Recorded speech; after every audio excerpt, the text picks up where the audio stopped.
So, girls, Michael said across the table, what did you both get up to yesterday? Celeste shot me a startled look, clearing her throat and grabbing her glass of water. Miles, and didn't you say you were hanging out with Mulligan and Miller? A smug smirk played on Max's face, and I tightened my grip on my fork a little, wishing I could stab it in his hand. Yes, yeah, we stayed over at Miles. You did, huh? Michael frowned. Well, I hope you slept in one of the guest rooms, Celeste. Daddy! Her cheeks flamed as she dipped her eyes and focused on her plate. I always did like Miles, Sabrina said, helping herself to another glass of wine. But he's a little bit, what's the word? Dim-witted. Mom! Celeste balked, her eyes snapping to her mom. Miles isn't dim-witted. He's nice. Nice, yes. But his parents are concerned he won't get the grades required for Columbia. I've already told you. I'm not sure I want to even apply to Columbia. Now, sweetheart, don't be so hasty. Michael sat back in his chair, surveying the three of us. His children. 2 he wanted. 1 he didn't. When Celeste had woken me earlier, informing me that they were back from their trip and wanted us to eat together, I'd almost laughed in her face. We rarely ate together. Not after those early days, when I'd first arrived and they'd tried to coax me out of my room for dinner.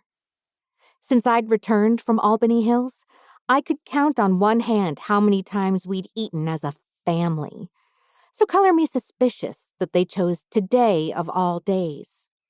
Besides, the last thing I wanted to do was sit around and play happy family, knowing Michael had made sure to drive a wedge so deep between me and Nix that there was no coming back from it. My eyes flickered to Max, and his smirk grew, only fueling the fire in my chest. You and Miller are getting close, huh? I narrowed my eyes, wondering where the hell he was going with this. It was a game, that much I knew, but what was his end goal? And why hadn't he told his parents yet of his suspicions about me and Nix? Harleigh, Michael said, and I blinked over at him. Is that true? We're friends. My brows crinkled, anger pulsing inside me, making it difficult to concentrate. After our conversation, I got the distinct impression you weren't. It probably isn't a good idea for the 2 of you to— Sabrina. My father shook his head, patting her hand. At least she's hooking up with Miller and not that kid from across the reservoir. What's his name again? Wilder? Max grinned triumphantly. That's the one. Phoenix Wilder. He sat back as if he'd pulled the pin on a grenade and intended on watching it detonate.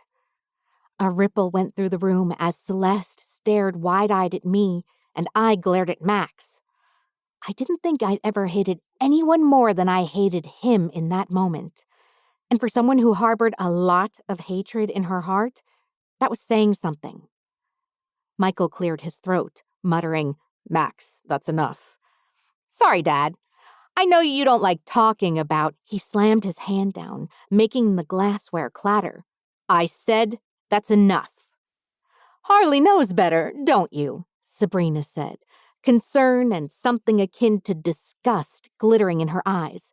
She understands that she left that life behind when she came here.